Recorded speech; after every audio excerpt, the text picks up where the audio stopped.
Ce qui me donne envie d'écrire, c'est de montrer de nouvelles façons de parler et de dire que c'est de la littérature. Ces façons de s'exprimer ont leur place en littérature.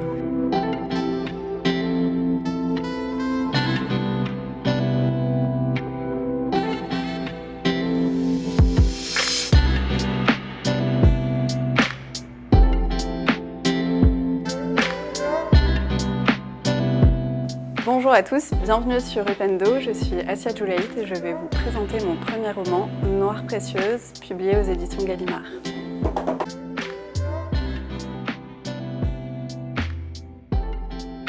Ça raconte les quartiers noirs de Paris.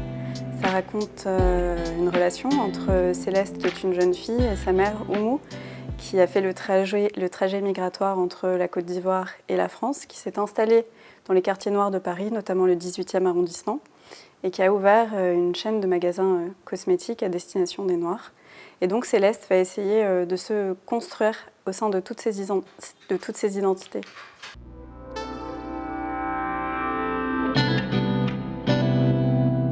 Un des sujets les plus importants du livre, effectivement, c'est la question du colorisme.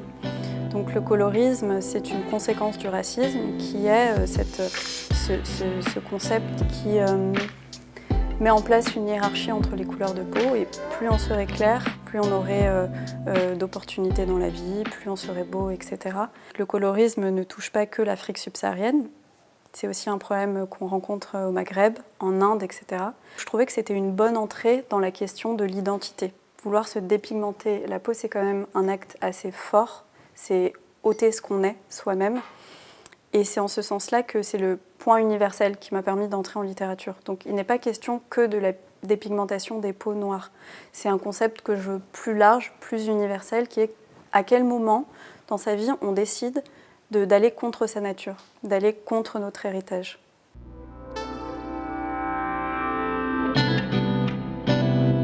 Je remplacerai quête d'identité par quête de tranquillité. Pour moi, c'est réellement comment est-ce qu'on fait quand on est minoritaire, comment est-ce qu'on fait pour emprunter un chemin dans lequel on trouve notre liberté, à savoir la paix, qu'on ne nous pose pas des questions, qu'on ne nous impose pas des polémiques, des sujets. Pour moi, c'est vraiment ça. Je ne me suis pas posée à un moment donné en me disant « je veux parler de l'identité », mais je me suis demandé comment est-ce qu'on arrivait à se construire dans la complexité, donc à la fois en étant français et en étant autre chose.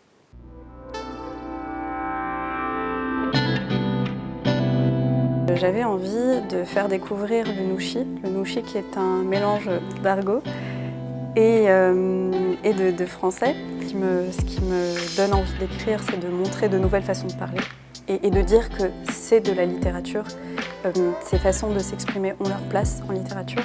Donc comment est-ce que j'ai fait? J'ai beaucoup fréquenté le dictionnaire en ligne nouchi.fr qui existe, qui est extrêmement drôle, je vous le conseille.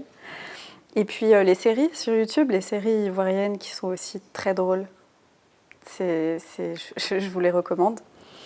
Et ensuite j'ai beaucoup écouté ce qu'on me racontait et on me fait souvent la remarque très positive que mon livre sonne vrai, et c'est, je pense, parce que j'ai pris le temps d'écouter les gens et d'essayer de retranscrire à la virgule près le rythme de leurs mots.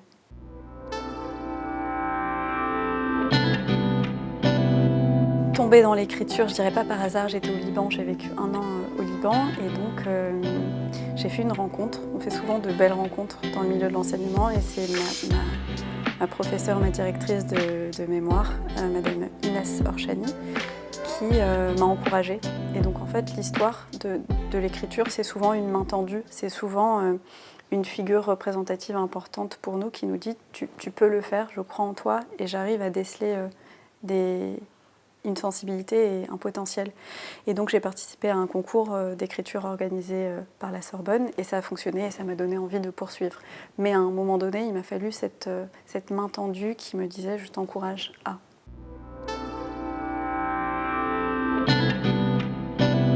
Bien sûr, tous les auteurs qui malmènent la langue, qui nous donnent à voir une langue différente de celle qu'on nous enseigne en classe, à l'école primaire, au collège, au lycée.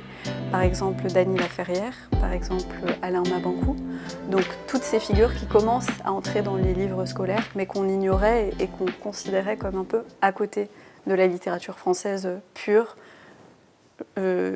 Molière, etc., etc.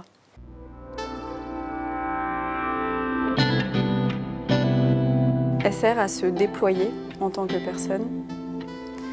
Elle sert à s'échapper du monde pour mieux y revenir, pour mieux comprendre les personnalités, pour mieux comprendre les caractères.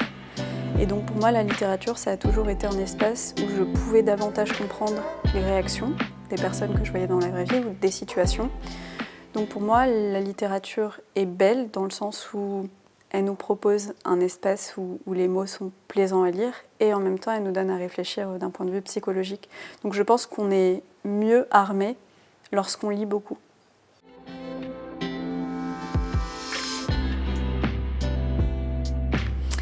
Ce que je dis à mes élèves quotidiennement, c'est qu'il n'y a pas de bon sujet, qu'on peut parler de tout et que c'est notre sincérité et la façon dont on en parle de ce sujet qui fera qu'on touchera.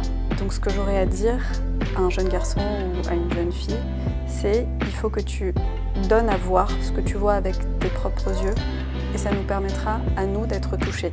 Donc donner à voir pour ensuite émouvoir, ça c'est très important, ne pas se censurer et montrer par ses yeux, donner à voir.